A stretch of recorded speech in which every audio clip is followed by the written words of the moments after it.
Alam mo ba na sa bansang Ethiopia ay 2015 pa ngayon? Ang petsa ngayon habang sinusulat ko itong script ay July 6, 2023. Ngunit sa Ethiopia, ang petsa doon ngayon ay June 29, 2015 pa. Yes, 7 years and 8 months silang behind kumpara sa karamihan sa mga bansa sa mundo. I'm currently in Ethiopia. I've actually traveled back in time to 2015. So kung dito sa Pilipinas, ang birthday mo ay July 8, 2008, ngayong 2023 ay 15 years old ka pa lang dapat. Pero sa Ethiopia, ikaw ay 23 years old na dahil sa kanila, ang iyong birthday ay July 1, 2000. Kung sa atin ay January 1 ang New Year, sa kanila ay September 11 at iba rin ang kanilang oras. Kung sa atin ay 12 a.m. nagsisimula ang umaga, ang katumbas nito sa kanila ay 6 a.m. Bakit kaya ganito ang sistema ng oras sa Ethiopia? At bakit nga ba 2015 pa lang ngayon sa kanila? Taong 2022 nung nag-viral ang video na ito ni Omotoni Kabeza sa TikTok. You know what I find very interesting about Ethiopia? Ethiopia is behind like 7 years. You know what I'm saying? They have their own time zone. They have their own date. Marami kasing nagulat nung sinabi niyang ang Ethiopia ay behind o atrasado ng 7 years sa karamihan sa mga bansa sa mundo. Marami kasi ang hindi pa ito alam at ngayon ay aalamin natin kung bakit. Sa tinatawag na Horn of Africa o Silangang Africa, matatagpuan ang bansang Ethiopia. Kilala ito sa opisyal na pangalang Federal Democratic Republic of Ethiopia. Sa oras na sinusulat ko itong script, ang date ay July 6, 2023. Pero sa Ethiopia, ito ay June 29, 2015. Ito ay dahil sa kanilang kalendaryo. Kung babalikan ang kasaysayan, ang Ethiopia ang natatanging bansa sa Africa na hindi na-colonize ng mga Europeans. Well, naukupa naman ng Italy ang Ethiopia sa loob ng 5 taon. Ngunit saglit lang daw ito kaya hindi ito kinokonsidera ng mga historian na talagang na-colonize ang bansa. Kaya ito ay itinuturing na pinakamatandang malayang bansa sa Africa. Karamihan kasi sa mga mananakop sa Europe ay gumagamit ng Gregorian calendar, dahilan para lumaganap ito sa mga nasakop na mga bansa. At dahil nga hindi nasakop ang Ethiopia, hindi sila naimpluwensyahan ng Gregorian calendar.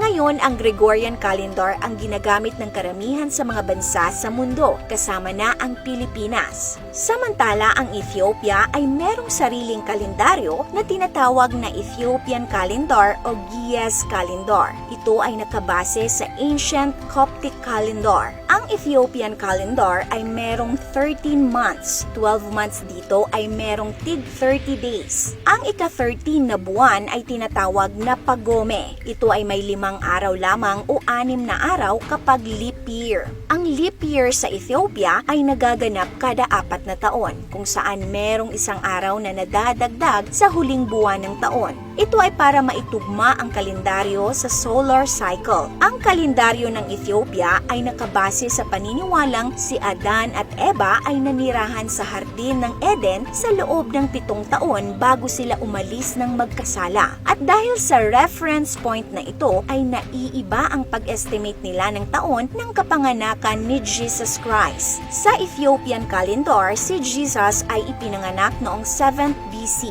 kaya kinalkula nila ang kanilang mga araw simula dito. Samantala sa ibang calendar, si Jesus ay ipinanganak noong AD 1. Ang mga Ethiopians ay gumagamit ng proseso sa pag-compute ng kalendaryo na kung tawagin ay Baheri Hasab o Sea of Ideas. At dahil ito ang kanilang sinusunod na proseso, hindi nila ito binago nang baguhin ito ng Catholic Church noong 500 AD.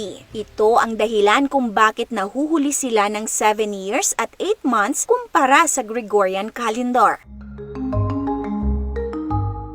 Kung Kung sa Gregorian calendar, ang New Year o unang araw ng taon ay tuwing January 1, sa Ethiopian calendar naman, ito ay pumapatak sa araw ng September 11 o September 12 kapag leap year. Leap year ngayon sa Ethiopia, kaya ang Ethiopian New Year o Ikotatash ay ipagditiwang sa September 12, 2023. Ang Pasko sa Gregorian calendar ay December 25. Samantala sa Ethiopia, sineselebrate nila ang Kapaskuhan tuwing January 7. Ngayong taon, sinelebrate ng Ethiopia ang Easter Sunday of Fasika noong April 16, 2023. Bukod sa kalendaryo, iba rin ang konsepto ng oras sa Ethiopia. Sa halip na 24 hours sa isang araw, gumagamit sila ng 12-hour clock system. Kung ang karamihan sa mga bansa ay nagsisimula ang araw sa hating gabi o 12 a.m., ang katumbas nito sa Ethiopia ay 6 a.m. So parang binaliktad lang, kung sa atin ang tanghali at hating gabi ay tumatapat sa 12 o'clock, sa Ethiopian time ito ay nakatapat sa 6 o'clock. Bagamat naiiba ang kalendaryo at oras, hindi naman ito magiging problema para sa mga turista dahil pamilyar naman ang mga Ethiopians sa Gregorian calendar at ginagamit nila ito kung kinakailangan. Kahit taong 2015 pa lang ngayon sa Ethiopia, hindi ibig sabihin na napag-iwanan na sila or namumuhay talaga sila sa taong 2015 dahil ang totoo, lahat tayo ay parehong nabubuhay sa present time. Ito ay dahil lang talaga sa pagkalkula ng kanilang kalendaryo. Kung tutuusin, hindi lang naman Ethiopia ang may naiibang kalendaryo.